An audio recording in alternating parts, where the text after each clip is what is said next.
Curso de preparación para la maternidad. Mi nombre es Julieta Mariel Fernández Algueiro y me desempeño en el área de atención primaria de la salud de la Municipalidad de 3 de Febrero. El tema que vamos a ver hoy es preparto y trabajo de parto. El trabajo de parto, como su nombre lo indica, es un proceso de labor, el cual la mujer debe atravesar para finalizar su embarazo por vía vaginal. Tenemos 3 etapas muy importantes durante el trabajo de parto. La primera tiene 2 partes. Una es la fase inicial o latente, también conocida como preparto, y es ahí en donde se empiezan a producir ciertas modificaciones que nos van a ir mostrando que estamos más cerca del final del embarazo. También tenemos la fase activa dentro de esta primera etapa, conocida como trabajo de parto propiamente dicho. En esta fase es en la cual nos vamos a internar.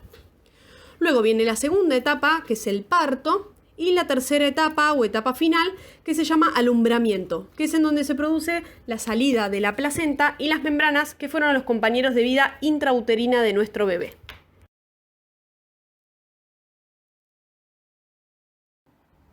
Bueno, como sabrán varias de ustedes, saben que no hay ni día ni horario para nacer. Y esto es muy importante que lo sepan. ¿Por qué? Porque ahí vemos que en la primera fase, que es la etapa latente, puede durar 2 horas, 3 días, 24 horas, una semana, 10 días. Por eso es que no hablamos de tiempo, ¿sí?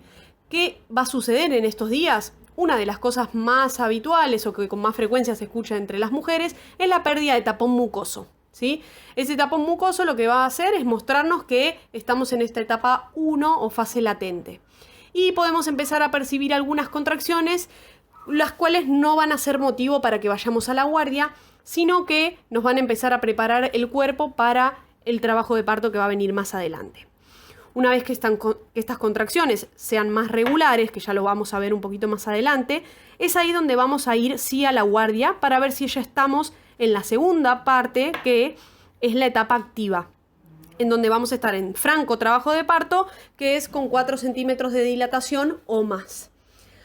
Luego de esto se va a producir la segunda etapa, que es el parto, en donde ya vamos a estar dentro del ámbito hospitalario, ¿sí? Fíjense la diferencia de horarios que vamos a manejar, por eso es que uno no puede hablar de tiempos. Es muy importante que definamos 2 conceptos que tenemos que tener en cuenta durante el trabajo de parto. Uno es el concepto de borramiento y otro el de dilatación. Muchas mujeres a veces quieren saber cuánta dilatación tienen, como si ese fuera lo único importante durante todo el trabajo de parto. Pero no es todo la dilatación, ¿sí? Imagínense como si el cuello del útero fuera como un rollo de cocina, que a medida que lo vamos cortando se puede llegar a convertir tan pequeño como si fuese un rollo de papel higiénico, ¿sí? Esto se los hago para que comprendan lo que es el borramiento. El borramiento quiere decir que antes de dilatarse el cuello del útero tiene que empezar a borrarse, tiene que hacerse más cortito del tamaño que tiene habitualmente. Una vez que se produce el borramiento, casi en su totalidad, empieza la segunda etapa, que es la dilatación, ¿sí? Esto es muy importante saberlo porque no sucede lo mismo en las mamás que son multíparas, que quiere decir que ya tienen más de un parto, que en las mamás que son nulíparas o que todavía no han tenido ningún parto. En las mamás multíparas los tiempos son otros. Generalmente el borramiento y la dilatación van de la mano y se producen en simultáneo. ¿Cómo sabemos cuánta dilatación tenemos o cuán borrado está el cuello del útero? Mediante el tacto vaginal. Cuando ustedes vayan a una guardia a consultar por contracciones o por pérdida de tapón mucoso, por el motivo que vayan a consultar, se va a realizar un tacto, ¿sí? Para ver si están con dilatación o no. De esta forma vamos a ver si están para quedarse internadas, que quiere decir que van a tener 4 centímetros o más de dilatación, o si es un preparto y nos vamos a volver a casa. ¿Cómo son las contracciones de trabajo de parto? Acá estamos hablando siempre de embarazos de término, que quiere decir que son de 37 semanas o más. Las contracciones de trabajo de parto se va a poner toda la panza dura como la frente cada 5 minutos. Es así que son las contracciones regulares. Cada 5 minutos, al menos por 2 o 3 horas en las mamás que son nulíparas, que quiere decir que no tienen ningún parto, y 1 hora o 2 horas en las mamás que ya tienen más de un parto. Acá ponemos que a medida que avanza el trabajo de parto, las contracciones uterinas van a ser así regulares, más intensas y de mayor duración. ¿sí? Después de estos 5 minutos van a ser cada 3 minutos o hacia el final, que ya van a estar internadas, pueden que sean cada 2 minutos. Se puede sentir una molestia en la zona baja del vientre que puede irradiarse hacia la zona lumbar, pero ¿por qué ponemos molestia y no dolor?